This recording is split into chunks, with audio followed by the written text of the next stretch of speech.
Well, hello everybody, and welcome to the show. My name is Jared Lee, and I'm joined, as usual, by my lovely wife, Jamie Lee. So, Jamie, how you doing? I'm doing pretty well, Jared. How are you?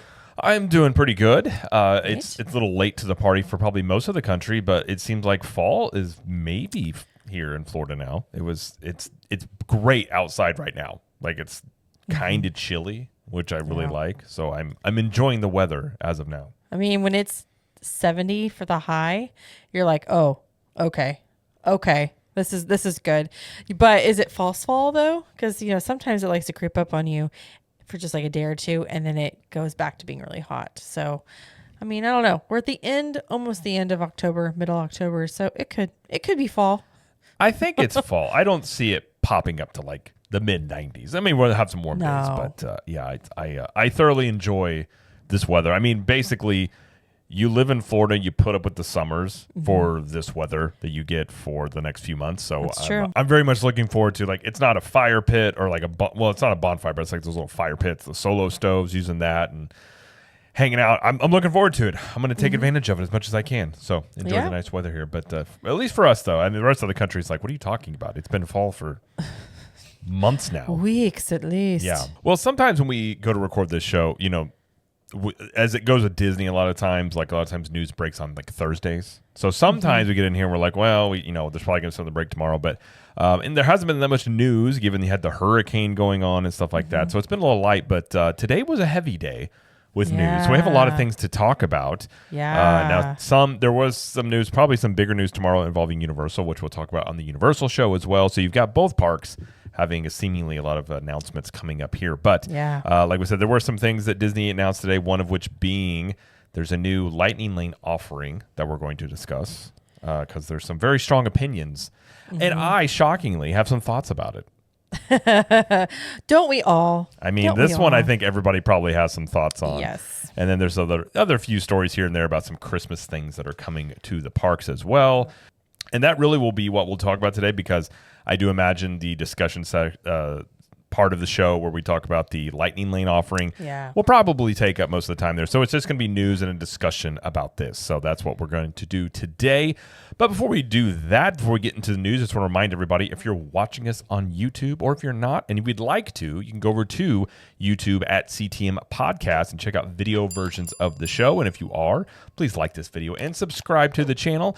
And if you're listening on good old trusty old-fashioned podcasting on your phone, like it's been there since 1990 something, I don't know, 2000 something. Oh I don't know. my. It's been there a while. Either way, we greatly appreciate that, and just ask you to please subscribe to the channel and leave us a review. It'd greatly appreciate it. Help us continue to grow the show. And if you want even more content, if you want to interact a bit more, be part of a cool group, go to some meetups. You can join Club 32, and that's our private group, like our own Patreon. We just host it on our own end, and in there we have a private Facebook group. You get 25% off of CTM apparel and 1901 Candle Company products. We have live stream. We have a weekly live stream we do called Club 32 Live, where we chat with everybody on Tuesdays and just hang out. And we've already discussed some of these things. This one didn't break till today. We're going to talk about today, but a lot of times we talk about things in Club 32 before we do on the show. We have Cool Kids Kitchen, all sorts of extra content you can find on there, plus a podcast feed that's private just for Club 32 members. Music loops and all sorts of things are on there as well. Like we said, meetups and a private Facebook group to hang out. So if you want to join there, you can go to ctmvip.com. We have monthly or yearly options, and you can even do a free trial if you want to try it out before you dip your toes in, per se, if you will. But if you do a yearly, you do get a free t-shirt. So either way, you get something for free. So again, go to ctmvip.com, and that's where you can check it out. If you'd like to join there, we would love to have you. All right, we'll get into the first bit of news here, which is there are some new experiences coming to Animal Kingdom and Hollywood Studios this holiday season. Yeah, so over at Animal Kingdom, you can meet Santa Claus at the 75th Annual Dino Institute Holiday Party on the patio at Restaurantosaurus. And this is directly from Disney Parks blog. It says, as the guest of honor himself, Santa's checked his list twice and invited everyone to join him in his festive new location as the students and faculty of the Dino Institute celebrate the season in prehistoric fashion from November 12th through December 24th. So that's brand new this year, and I'm probably guessing it's going to be the only year they do this. Well, considering Dinoland's about to be no more, Yeah. I would assume so. It seems Yeah. odd to do that like randomly this year. I mean, I'm not against doing stuff like this, but it just seems odd to do it here, given that it's like obviously going to be like a one and done. Well, I think it's probably to keep people coming into the restaurant because with, we'll talk about this in future stories here on the episode, but with part of Dinoland being under construction, people are just going to go to Dinosaur and like back and like there's really not going to stay there. So I think putting him in the restaurant will bring people, to eat there maybe. Well, I Give it think some- if anything, it may be a way to boost up Animal Kingdom people going over there because if you look at attendance wise from the attendance reports, like Animal Kingdom has taken a pretty big hit the last few years, and I just imagine that's them trying to get some foot traffic over to Animal Kingdom during the holidays. Well, and like another, in the next story we're going to talk about, which goes into this, like returning this year, you have Merry Menagerie, Mickey and Minnie in their festive dress, and seasonal Tree of Life Awakening. So I do feel like they're trying to do a little bit more stuff at Christmas. I do think around Christmas time, Animal Kingdom is the park that probably gets the least amount of attention, considering you got Magic Kingdom all dressed up. Obviously, there's stuff going on in Epcot, and then Hollywood Studios has Sunset Boulevard and all that stuff like that. So Animal Kingdom typically is the one that gets left out. So it makes some sense to put more stuff over here.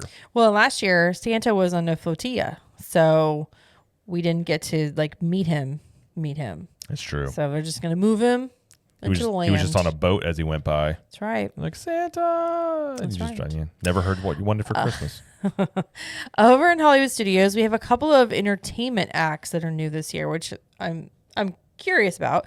So the first one is, and this is again quoted from Disney Parks blog, it says, "Marvel at the skills of juggling elves. These holiday helpers deliver festive cheer with a side of shenanigans as they show off their skills of juggling, comedy, and more." And then we can catch the jaunty, jolly tunes of the Holiday Spirit Band. This dynamic brass group will make everyone in your party want to join in the fun and stroll into Santa's good graces. And then finally, we have Pick Up Your Feet and March Along with Seasons Jukebox as they bring all the performance and pep of a collegiate marching band. Hard-hitting horns, rocking drums, dazzling dancers will bring to life everyone's favorite holiday classics and more. Okay. So we don't know where these will be. This it feels more like maybe Sunset Boulevard, maybe Hollywood Boulevard, maybe Echo Lake.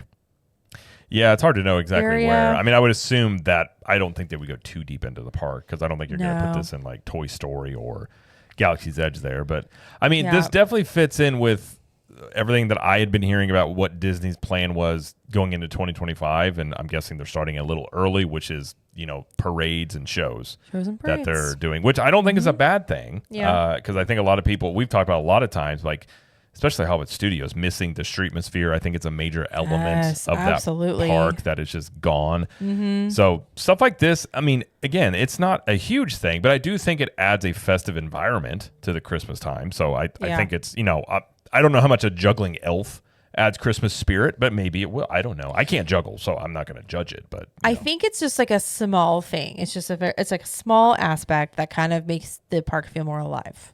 That's my for sure personal thing. I would like, agree. and maybe not like, I don't know. People are gonna be like, I'm gonna go to Hollywood Studios just specifically to see the juggling elves.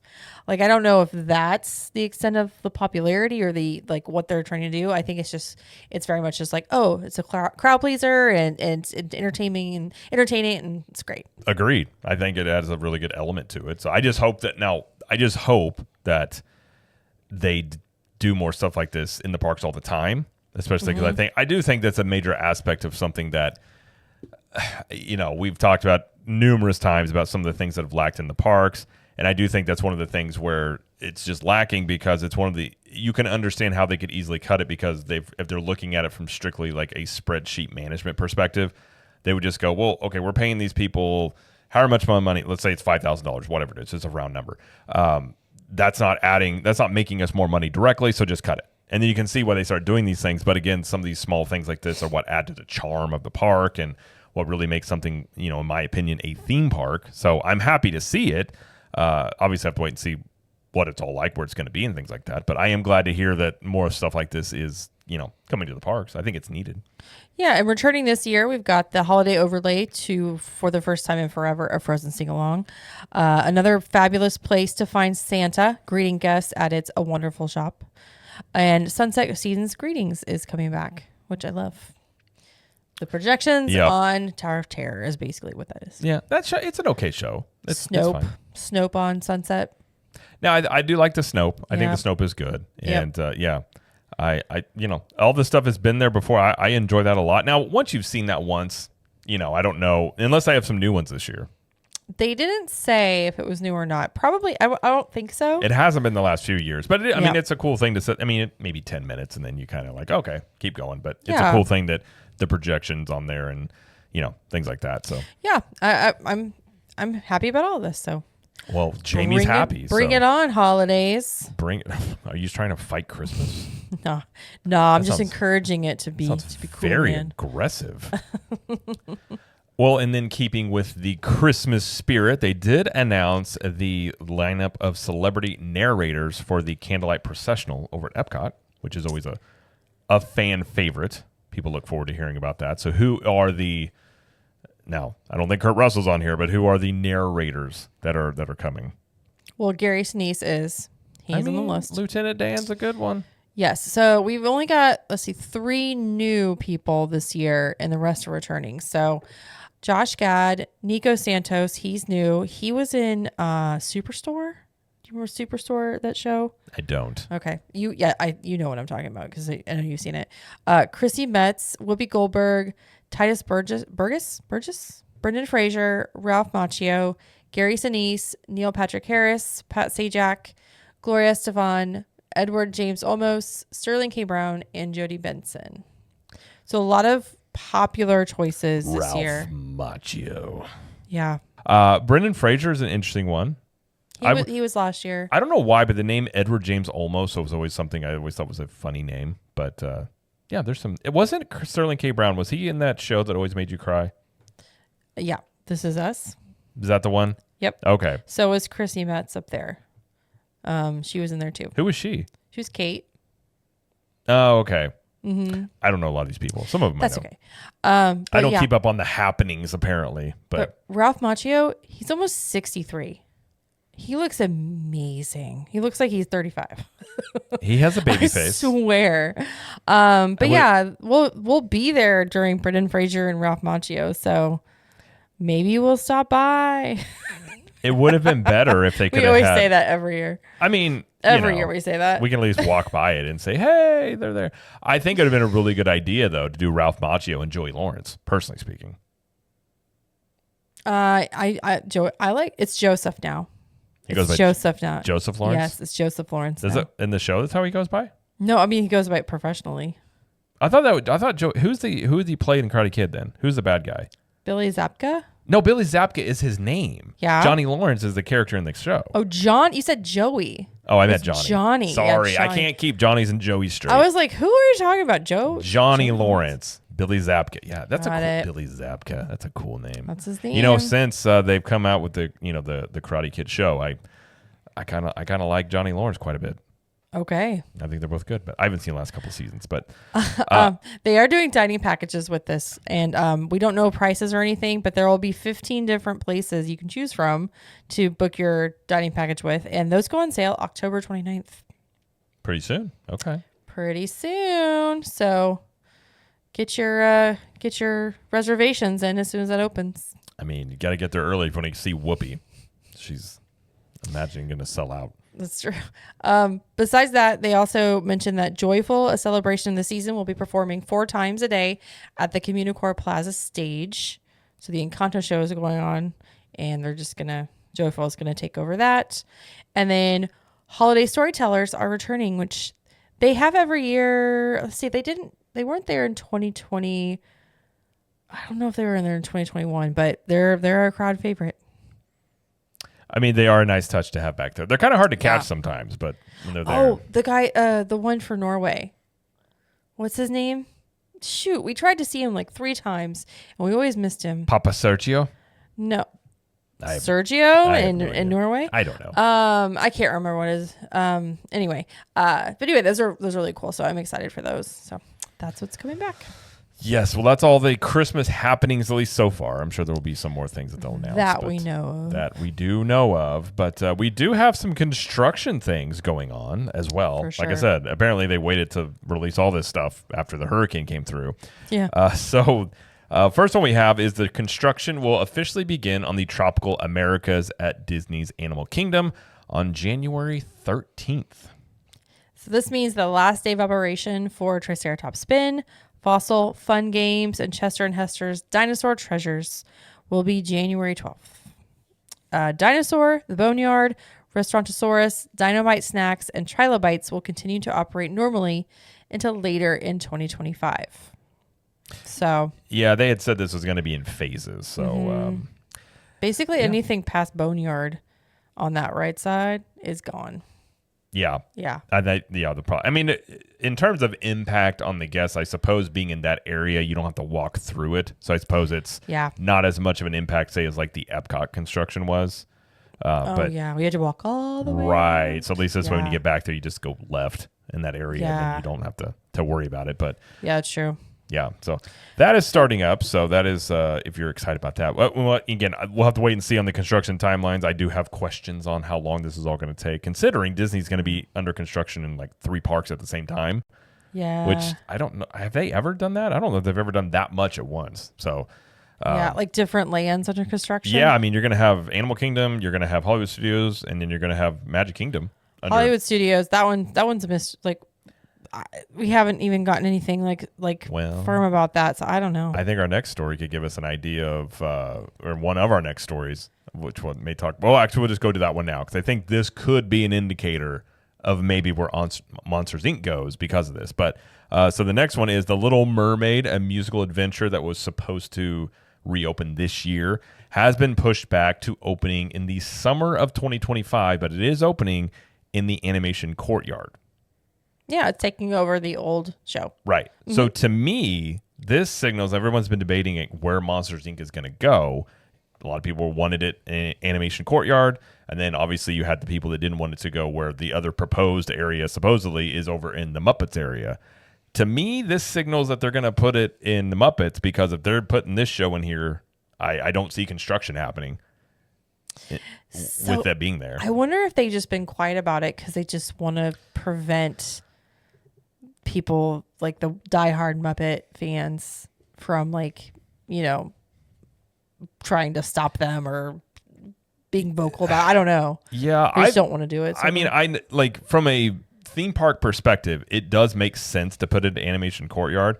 But the reason I've been hesitant all along to really buy into that is because behind that is a whole bunch of admin buildings. You've got like break rooms and just, general office space that has been there since the park was open. So to put it there, you have to tear all those down and rebuild them somewhere else. And it would take them a lot more money, and it would, I'd imagine they'd have to do that first because you can't have a bunch of, stuff that employees use that they're no longer going to be able to use it. So it would create a lot more complication for them to do that. Mm-hmm. So, I mean, I'm not saying this is 100% the case, but that does seem like a pretty good indicator that it's not going to go here. So other than Muppets area, unless they decide to expand, which they could, but I think this probably points toward it probably going to Muppets if I were to guess. Yeah. I mean, I still think it could go into Animation Courtyard and just, leave the Little Mermaid show alone and rework it to where that's not even a part of that area back there. But again, if you look at agree to disagree. But if you look at the concept art, I don't see any way where that would be part of that entire area. I'm not talking about being part of it. I'm talking about right now you have a little archway you walk through. So it's Disney Hollywood Studios. You walk into the Animation Courtyard and the Little Mermaid show is on the left. I'm talking about leaving it there, but then making it to where I don't know, put a wall or something on the side. I don't know, to make it where it's not even a part of Animation Courtyard. Just completely rework that whole area because it's going to look different anyway. So you don't have to include that building. To me, I just don't think that would be the case. I think if Little Mermaid is coming in here, I just don't see construction in this area happening while you have that show happening, in my opinion. But obviously, I don't know, but have to wait and see on that. But but more construction news. If you are into construction news, this is your day for this. Unfortunately, Big Thunder Mountain is going down for a multi-year refurb. Yeah, so it is set to undergo substantial renovations with significant work planned for the ride system to enhance its longevity and ensure smooth operations for years to come. This will be the most extensive refurbishment in the ride's history. And I guess it was closed and refurbed in like 2012, but that was only for a couple months. But this one is supposed to follow in the footsteps of Disneyland that was rented back in 2012. And they had new ride vehicles, track replacements. The scenery and everything got a refreshment, stuff like that. So basically, it seems like they're going to update the Magic Kingdom version to what the Disneyland version is. It's kind of what it sounds like. But the last day of operation is January 6th, and they're supposed to be reopening is it the end of 2026? That's what it says. Okay. That's what it says. I'm not going to, well, we'll see. I'm not going to be surprised if it takes longer because, again, tentative. Disney Tentative. construction. But yeah. It's supposed to get, if you've seen Disneyland's version, it has those projection, like the fuse is going to blow in the one of the cave scenes. It's supposed to be that. But, I mean, a lot of people are wondering, are they changing it? I don't think they're changing anything, actually, because I've never heard anything in terms of, like, anything offensive in this ride. So I don't really know what they would change about. I don't think they're going to be changing the story, everything from I've heard. It just seems that apparently, it's an older coaster, probably needs a little bit, changing the track, be a little bit smoother and things like that. But I mean, the thing to me that the timing of this, I find very interesting because, I mean, we just mentioned a little bit ago that you're going to have all, there's going to be 3 parks under construction going into not all of them are going to be under construction in 2025.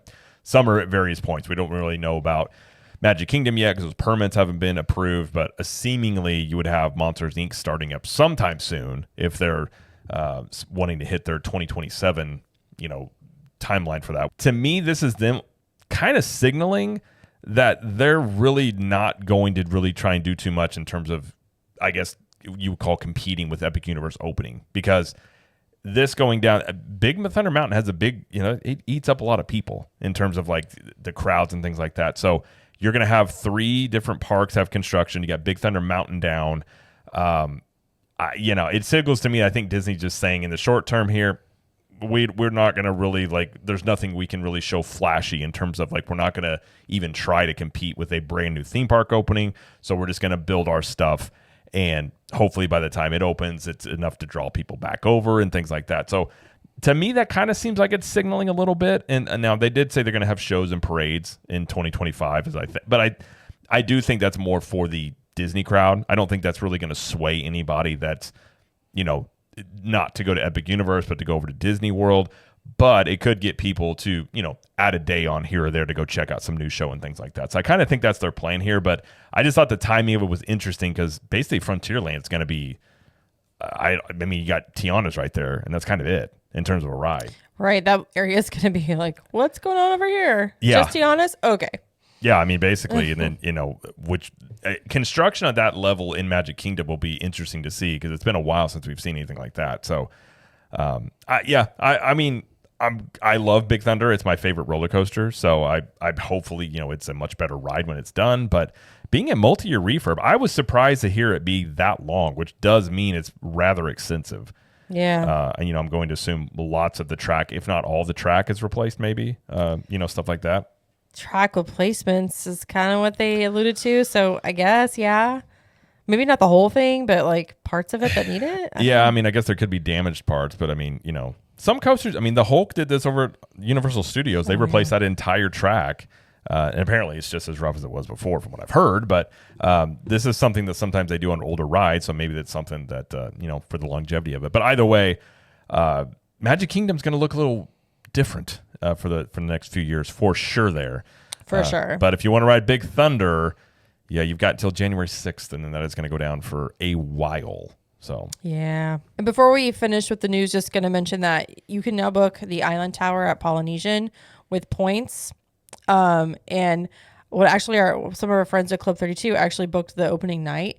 There's so like theme park view, which was crazy because it was really, really busy, like with like on the phone to book it. But if you want to book Polynesian Tower now, you can book it cash days. You can book it with points now. If you want to do that, like just be prepared to like see a lot of availability going really fast. Just saying. So. Yes. Yes. just putting that out there. I'm curious to see how that place looks. I'm sure, again, I'm sure that will be a very nice looking hotel. Mm-hmm. I am just very curious how it affects the rest of the resort. Because I just kind of imagine everything else at Polynesian, all the restaurants, all the bars, all that stuff is just going to become even more packed and crowded. Yeah. So I'm not happy about that part of it because I do love going over to the Polynesian even if we're not staying there. So I kind of feel like it's going to mess with the vibes of it a little bit and how it works. But, have to wait and see how it ends up turning out. But I'm curious how it affects everything else there. I'm telling you, the monorail is going to be insane. That's what I was saying. It's going to. I mean, the monorail insane. there already at times can be a little nuts because you already have people coming in for, Ohana and you got other stuff going on there. So, and I just can imagine it's going to be even more impossible to get into Trader Sam's. Oh yeah. Because I feel like that's just going to be chock full. Because how many rooms are in the new tower? Did they say? Oh, I don't remember off the top of my head. Like it's not huge. I don't think. I mean, is it? It's not as big as Riviera. I couldn't tell you actually. I would be curious to look and just see how much additional rooms it's adding. Because the thing I do like about Poly is it's kind of it's not a huge resort. You can walk the whole thing pretty quick. It's kind of quaint in many ways. And I just imagine, the pools, everything is just going to become more crowded in that area. So, But if you are a DVC member, you have a new place to stay. So I'm sure the DVC people are very happy about this, but I'm just curious about some of the after effects of it, if you will. But yeah. So, all right. Well, before we get to our main story about the new Lightning Lane offering, Jamie does have a poll time. Poll time. It's poll time. Tell us what you think. Every opinion counts. Come on and link. We're discussing it all. We're taking a stance. Poll time's the segment. Let's give it a chance. All right, so this week's poll time kind of connects to what we're going to talk about with the discussion. What is the most you would pay for a Lightning Lane single pass at Walt Disney World per person? Last week, I asked how much people would pay for multi-pass. So this is a continuation of that discussion. So 45% said $20. 20% said $25. 12 said $15. 1% said $35. And 0% said the limit does not exist. That was just a funny thing. Not that anyone would they would spend anything for a single pass. But anyway. It's probably good that they didn't say that to Disney because they'd be like, oh, there's a group of people out there that there's no limit for. Pretty much. It looks like about $20 is about where people kind of start drawing the line, which is, I understand that. Like, I think Tron being $20 is interesting. In my opinion. Now, I think Guardians is at 17. I think it goes up to 18. I think it'll keep rising. But I don't know. Like, it just depends on what you're willing to pay. And it looks like most people are willing to pay 20 to 25-ish. Well, it brings up an interesting thing because I wonder at what point, like, how close is Disney to the ceiling in which they can really increasing prices more on the multi-pass and single pass? And especially what we're going to talk about here in a minute. That's a good point. How much higher can they really go? And first off, I say that knowing that they will go higher. I mean, until your best prediction of future behavior is past behavior. It's a pattern recognition. So if we're just looking at Disney through those eyes or through that lens, they're going to increasingly, up prices. They just are. But I do wonder at what point, you're talking about like a family of 4 and you want to ride Rise of the Resistance and it's $25. Are you willing to pay as a family $100 for one ride? 5 years ago, you would have been like, you're out of your mind. But it's this slow boiling pot with the frog. Like you just up it in little by little by little by little. And then now you're at the point where, again, 5 years ago, you've been like, what are you talking about? And now it's like, well, I might pay $30. Like it's just a slow thing that gets turned up. But at what point does it just become, unfeasible? Because you're already paying so much for the tickets. And then you got the multi-pass. And then you have the single. Like again, the best analogy I have is a microtransaction in a video game. And for the most part, in video games, that has basically been eradicated because people hated it so much. Yeah. In terms of you'd buy, and if you don't know what that is, you would buy a game that's like a base game. Let's say it costs $60 and you buy the game and you get it and you play the game, but there's major aspects of the game that you can only get certain things or levels or whatever it is if you pay extra for these, the bonus levels, and then you got to pay an extra $20 or $10 or whatever that is. It was a small trend that happened in video games, and then people really didn't like it. They don't now. Some games still do, but they don't do it like they used to at all. I feel like that's eventually perhaps going to happen here because there's just so many little things now that just like this costs this, and then you're paying $150 to get in. You've paid over $100. You're basically doubling your price to essentially get in. So I do wonder about the ceiling there and really how much higher can they really take it. Asking that, knowing that we're going to find out how much higher they'll take it. But, I in terms of the general theme park going audience, I really do wonder what their limit is on some of this. Well, I think that connects to our discussion. So should we just keep going on to it? Or it does completely connect to our discussion. So the only thing I'll end with is if you want to be part of the next poll time, you can join the Capture the Magic Facebook community as Janie posts the polls in there and over on Instagram at Cap the Magic, where she puts those in the story. So if you want to vote on those, you can go do those. But the Facebook group is a great group for news and discussion and all sorts of things there. So you go check that out there. All right, well, that does roll into our major topic discussion today, or the big news story, which is something we discussed a few weeks ago as a rumor that turned out to be true, which is Disney World and Disneyland are rolling out the Lightning Lane Premier Pass. So let's go into some of the details on this, and then we'll talk about it because we have some thoughts, I think. All right, let's get into it. All right, so for Walt Disney World, starting October 30th, guests staying at Deluxe, DVC Resorts, Swan and Dolphin Resorts, and Shades of Green can purchase a Lightning Lane Premier Pass. This pass provides guests with one-time access to any Lightning Lane entrance in a single theme park. This includes both those in the multi-pass system and single pass system. There are no booking windows needed. You just go whenever you want, one time. You can only buy it for one park per day. This includes PhotoPass downloads from attractions on that day, PhotoPass lenses. You can book this up to 7 days before your check-in date for the length of stay up to 14 days, just like you do with the multi-pass and single pass. This will be available to purchase on My Disney Experience app. You can track the attractions as you go, as you visit them, and you can kind of see which ones you can't go back to, Keep in mind that this pass is not valid for attractions and experiences without Lightning Lane, like character meet and greets and some shows like American Adventure, Carousel Progress, and the like. So those are the details. So what are the prices on this? All right. Well, that's the juicy stuff, right? that's I think where most people are wondering right? About. Okay, so Animal Kingdom.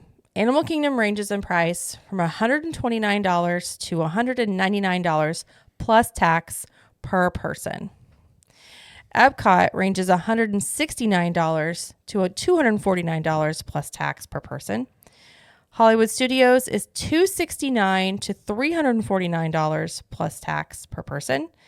And Magic Kingdom starts at $329 to $449 plus tax per person.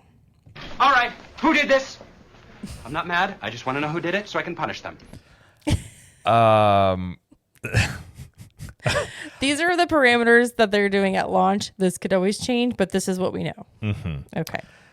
The pricing, we knew it would be, when they introduced it, it'd have to be quite a bit more expensive than your multi-pass to make this work. Right. So the pricing, I think, is a lot of sticker shock for a lot of people. Mm-hmm. So I guess the the first thing we'll discuss is, obviously to me, it's impossible to not see the similarities or basically the same thing as what Universal offers. Right. So Universal, if you're unaware, has Express Pass, which they have had for a very long time. Oh, gosh, I don't even know when they started that. 25 years ago? I mean, I'm sure 30? it's I don't been even know. around for a very Yeah. long time. So they have Universal Express Unlimited, which does allow you to ride things unlimited amount of time. You could go on the same ride over and over again if you wanted to, but they have regular Universal Express, which is basically exactly like what Disney's doing here, which is you pick a park, you can ride one ride or one attraction, go in there to the express lane, and then, you move on to the next one. So that's basically the exact same system here.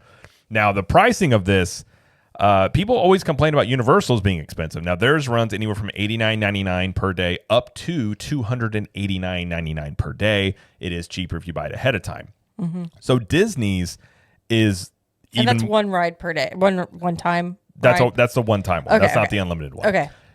So so Disney's, even at Animal Kingdom, you're already talking more than likely it's going to be more expensive there than it would be at either of the Universal parks. Now, to me, I think it's an interesting move because I have made the argument that I do think this type of system is the best in terms of a cut the line system if you're going to do it, because I think it impacts lines the least amount.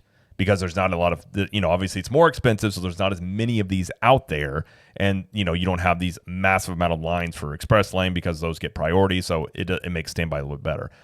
But Disney offering this on top of everything else they're already offering, I think to me it makes it pretty clear this is why they cleared out a lot of the DAS stuff. Yeah. Because they were wanting to do this. Yep. I have questions about, do you need it at Animal Kingdom? At Epcot? Can we talk about Animal Kingdom real quick? Yeah. Okay. So let's look at Animal Kingdom. On a $200 day, it goes up to $199 plus tax per person. You have a $200 day per person fee for the Premier Pass. There are 9 attractions with lightning lanes. 3 of those are shows. And I would argue that you don't need a lightning lane for shows. You just don't. Maybe when it's like super duper duper duper busy, maybe, but it's kind of like, it doesn't really see a lot You of could value. still see a show pretty easily without a multi or a fat or a lightning link, whatever it's Yeah. called, whatever the heck it's called now. Yeah, exactly. So that leaves basically 6 rides left that would qualify for, or like be like place value for your pass, and $200. So divide $200 by 6. I'm not going to do the math. It's like $33 or something per ride. So essentially you'd be paying $30+ per ride for your day at Animal Kingdom. But then you look at like Flight of Passage, who you can buy a single pass for, and it's not anywhere near that cost for just buying it one time. You know what I mean? Yeah. Now, I understand that you're buying convenience here. Like, yes, like it's expensive, but you're buying the convenience. You're not having to schedule anything. You can just walk up, go, you're done. Like, that's the appeal of this.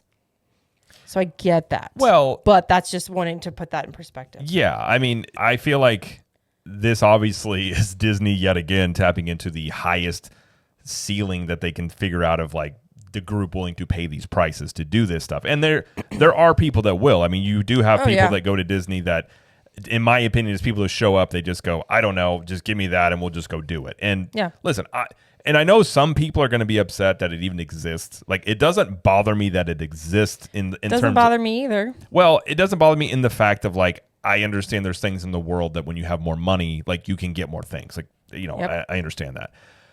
But what I don't quite understand is when you start looking at like Magic Kingdom, you start talking $450.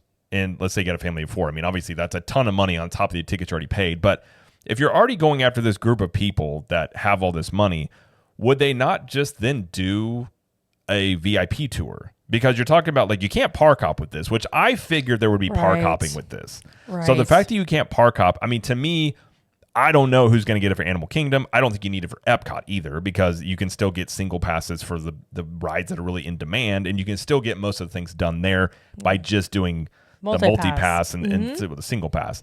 I suppose the ones that you can make an argument that would be the most beneficial would be like Hollywood Studios and Magic Kingdom. But just for, I mean, again, if we're talking the people that can afford to pay this, that can, first off, that you have to stay in a deluxe resort to be able to get it. So, Sure. so what's funny Sure. to me, the dichotomy of Universal versus Disney, which is how it's going to be compared. You know, if you stay at a Universal Premier Hotel, which is their deluxe version, you get the Express Pass Unlimited included for free. Unlimited, Which Both means you parks. can ride both parks all you want. You could literally Yeah. go on one of the rides and just say, I'm going to ride this all day long. And they're like, whatever, go for it. Yeah. So with Disney side, it's like you stay at a deluxe resort. You're already paying a lot of money to stay there. They're like, well, you have the right to be able to Yeah. purchase this really expensive Premier Pass. Yeah. So right off the bat, I think that's weird in terms of, I think there are people that would stay like at a value or moderate that would much rather splurge on experiences or things in the parks. It may get something like this. Maybe. But again, I think that's just an odd thing to do. I think this because they're obviously trying to limit the amount of people that can get this, because with this being on top of everything else you're offering, you can't have that many people walking around the park that have a Premier Pass. Well, I was going to mention this. So they talked about limiting this like strictly. Obviously, you said it, you know, it's only offered to deluxe and DVC, and a select amount of passes will be sold. But Disney's notorious for overselling. You know what I mean? Like, obviously, they don't release the numbers of how many they allow. They never will. But in the past, in many instances, they've oversold things. So when they say they're going to limit it, I'm like, okay, maybe. At the same time, I don't even know if the limit is needed, because I don't really know how many people are going to be buying this. So again, it's like it doesn't really affect us. And when we say us, we mean people that aren't going to buy it.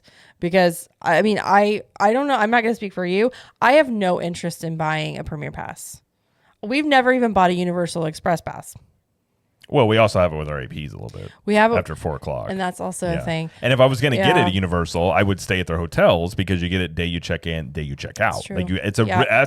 it's a really good value for them. Yes, and we hate comparing these. I like to- comparing them. It's fine. I know you do, but I'm just saying comparing these two. But it's obvious the system is very similar. So in this case, I think it's okay. But what concerns me a little bit is now obviously you've got, you know, you've still got VIP tours coming in Lightning Lane. Not always. They do come in some Lightning lanes. Sometimes they go in the exits. You know, there's different entrances for them. You still have DAS coming through. Mm-hmm. You have multi-pass or single pass depending on the situation. Mm-hmm. And don't you have rider swap going through too? They will. Yep, rider swap goes through too. Mm-hmm. And then also you're adding on Premier Pass. That's a lot of people going through the Lightning Lane. Mm-hmm. So that's just something. I just don't want to see a situation where it becomes like basically two standbys, where one you're paying for and one you're not. Well, the other wild thing about this is you pay all this money, you don't get the front of the line of the Lightning Lane. You're just in the Lightning Lane. Yep. So again, That's true. That's a good point. if you are able to, okay, you're talking about somebody that, you know, a family, whatever, that can stay at a deluxe resort, that is willing to pay. Let's say you got a family of 4, they're willing to pay the $450 per person. It's not a big deal to them.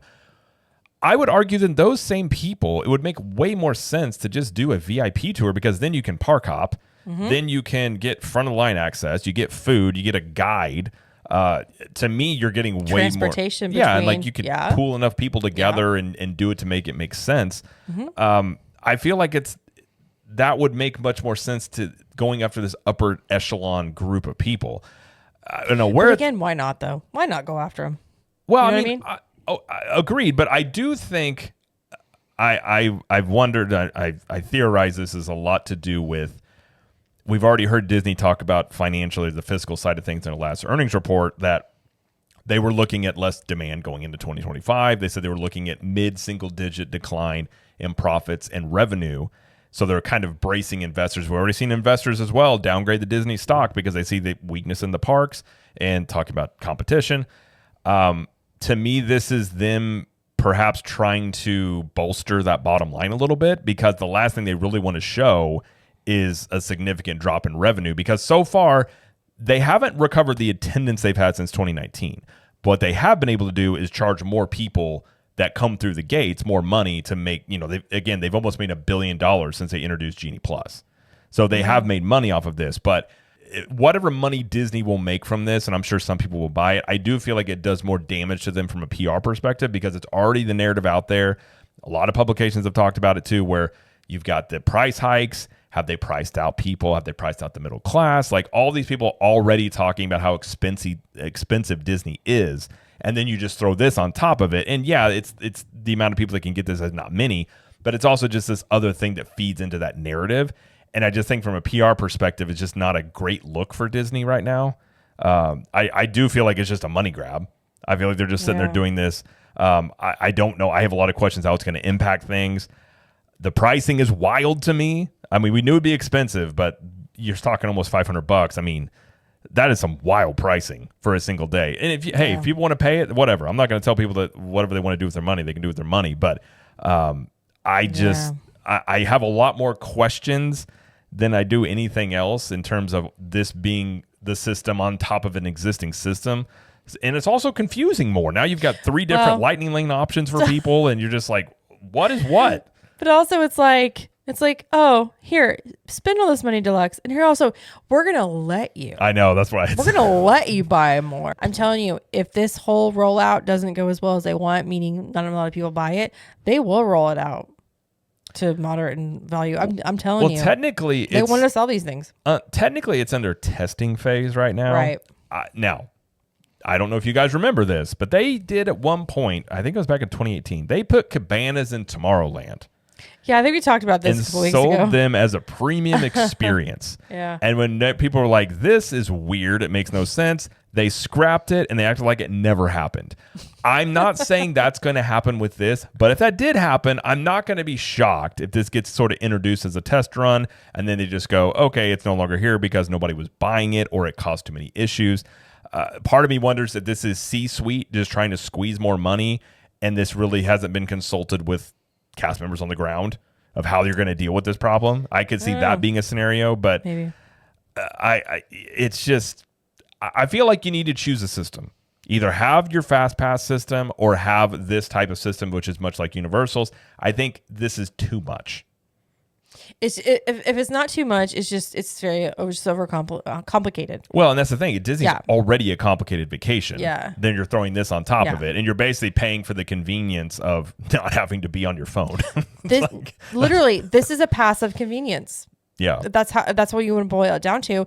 And people will pay a lot of money to not be inconvenienced. I mean, they will. But the thing, Just saying. And I know a lot of people feel this way, and on some level, I do understand this, where, you think back to like 2018, 2019, when you had Fast Pass Plus, and no matter if you had all the money in the world or you could just barely scrape by enough money to go on a Disney vacation, everybody in the park had a very similar theme park experience. You had the 3 Fast Passes, you could add more to them, but your experiences in the park, everyone was basically equal. I mean, obviously, there's still VIP tours that took place and things like that, but for the most part, that's how it was.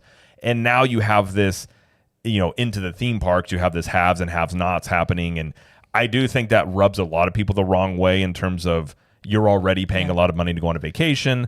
And if you want if you want to call it a microtransaction, to have the ultimate theme park experience, you have to fork out almost $500 a day per person to do that or something like that, where, again, I think this is much more into the optics of it than it is just from the finances of it. Because, again, from a financial perspective, I mean, people can afford Lamborghinis. I can't. I'm not mad at those people. But at the same time, it's just a situation where it wasn't that long ago, like 5 years ago, where this stuff was all not even in the equation when it comes to Disney. So when you look at such a short amount of time, how much things have changed, I see them adjusting. I will just say that. I'm not going to be surprised if the prices get adjusted, if who can buy it gets adjusted, things like that. I think the easiest way to look at this for anybody that's just like, can't believe the prices, can't believe this is happening, just look at it as it's just like another option, an option that's really probably most likely not going to affect anything. What do you mean? It's just another option for your vacation. You are not required to buy this. You could still do multi-pass. In fact, they told you could do a Premier Pass and multi-pass and single pass if you wanted to. What? They told you could buy all 3 if you wanted Well, of to. course they're going to tell you. Yes, they did. You can buy all the. I also think that this changes the perception of multipass a little bit into where people are like, oh my gosh, I'm staying deluxe. Let's look at this. Oh, we should do Premier Pass. Whoa, those are high prices. Well, what's multipass? $35. Let's do it. Whereas like maybe they wouldn't have considered it beforehand. I will say before we close out, I just want to say for everyone that really hopes they'll bring back FastPass, it's never going to happen.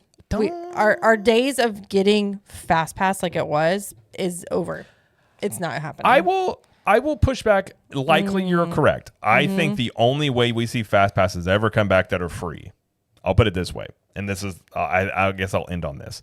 I think the next 5 to 7 years are a very interesting time period for Disney because they have never been in this situation before where they have this much competition. They have this much in terms of it. I don't think it's even an argument to say the fan base has been divided. I think a lot of people have been turned off by Disney's price hikes, how much things have changed since 2020. So you have not only in the people that enjoy it, a lot of people are saying, I'm done with this. I'm tired. Then you have the competition. And then your biggest competitor is to open up a brand new theme park that is right down the road that is going to get a lot of attention and a lot of people are going to go to. Disney hasn't been in this spot before. And the things that they announce are not going to be ready, in my opinion, 5+ years from now. So I think you're looking at a couple, like obviously you got some variables in between, but like say Disney's best case scenario during this time period and what they've said they're going to do is they go shows and parades and really nothing major is going to open for the next couple of years. So I think they're counting on getting a boost from Epic Universe coming in. People come over to Disney and so either the attendance stays the same or they get a little bit of a boost, which could happen. I'm not saying it's not going to happen, but that's a possibility.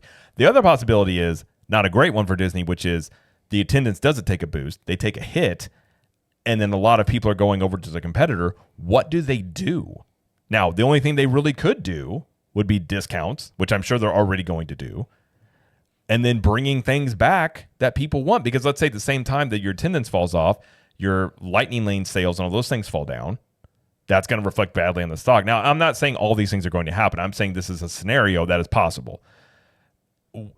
You could be left in a scenario where they say, we're bringing back things that people love. We'll bring back Magical Express. We'll bring back Fast Passes or whatever. You could have a hybrid system where you get 3 free Fast Passes or whatever. And then if you want to buy more during your day, you got to buy more. I don't know. I'm just saying you could see something potentially come back if Disney was pushed hard enough or they felt enough like they got a big enough hit taken to them on the attendance side. So I'll never say never, but yes, I do agree more than likely outside of that scenario happening where they're sort of forced to try and get the fan base to come back. Yeah, we're likely not to see Fast Pass Pluses come back. I do think, though, the next few years are going to be very interesting for Disney in terms of how do they navigate this as they've never really had to navigate a situation like this before. It's true. And you got to think, too, they got a new CEO they're going to choose in this time period as well. Mm-hmm. It's coming up. Who do they choose? What do they do at the parks? Like, there's a lot of questions. But either way, to say all that, you now can buy Premier Lightning Lane if you would like. It's true. If it's in your means, then go for it. And if you do get it, and you want to tell us about how your experience is, I mean, we're all ears. I'd like to hear how it worked and how people are if they're happy they got it. I think there's the other part too is you have the people buying it, but like, are people happy that they got it? I think that'll be the thing where. That's going to be interesting. Be like, okay, you got it. What'd you think? Ask me if I'm going to buy Lightning Lane Premier Pass. Jared, are you going to buy Lightning Lane Premier Pass? No, God. Okay. No. Yeah. I just wanted to use that. Okay. All right. Well, that is going to do it for the show today. Be sure to check us out on social media. We are everywhere at Cap the Magic, except for TikTok, where we are at Capture the Magic. Is TikTok shutting down again, by the way? I don't know. I remember hearing. I don't know. I've heard it. Anyways, as long as it's there, I guess we'll be at Capture the Magic. But Okay. Check us out there. Of course, if you want video versions of the show, go over to CTM Podcast on YouTube. If you'd like to check out, news stories or other things happening, a couple of videos per day, you can go check out the Capture the Magic YouTube channel at Cap the Magic there, as I do 1 to 2 videos a day. We've got some stuff breaking. We're talking about apparently Universal teased they may have an opening day for Epic Universe when you're listening to this on the 17th. We'll see if they announce that. But we talk about, some more business-related things on that channel that we just don't discuss on here. So if you want to check that out, go subscribe there. And then, of course, we have other shows on the network. We have the CTM Universal show where we talk about Universal Studios, and that is twice a week right now. And I'm sure we'll have an episode come out on Monday as we anticipate some major announcements from Universal. So you can check that out. It's on this feed and its own feed as well. And then Jamie has Trip Tales, which is our trip report show. Yes. And you just recorded that one the other night. I did. It should be. I was gonna release it on Monday, but are we doing a Universal one instead? Depending on. I mean, their if they announcement? come out and have an opening date for Epic We should Universe, probably do I probably Universal. think we should probably do Universal. Okay. Yeah. I mean, you could release it on like Tuesday or Wednesday or something. We'll see. We'll see. Give some bonus episodes, but Yeah, maybe. you can check that out. And of course, if you are looking for some fantastic shirts, if you're wanting some very comfy, stylish shirts, you can check out CTM Apparel over at ctmapparelco.com. And we still have some Halloween shirts right now you can go check out. We're soon going to have some Christmas shirts. They're on their way that we're going to have in the shop so we can get to your Christmas wear. And of course, with Christmas gifts as well. We are going to implement this year gift cards. So if you do want to do a gift card, you can buy that for somebody. If you don't know exactly what size they are and you don't want to ask, you can. We've had people request that over the years, so we're going to do that this year. But we'll have a lot new Christmas designs. And again, everything we design is in-house. We print it in-house. We ship it from us. I was actually printing shirts up until the time we were recording here. Again, ctmapparelco.com and use the promo code FALL and you'll still get 15% off of your order till the end of the month. And the promo code will change. We'll do something different for Christmas. But yeah, you can check that out right now. So ctmapparelco.com. And they're super comfy shirts, t-shirts, hoodies, whatever you want to print them on, we can do that for you as well. Well, that is going to be it for the show. So thank you, everybody, for listening and or watching. And thank you, Jamie, for joining us. Thank you. And as Jamie always likes to say, We will see you in the parks. bye.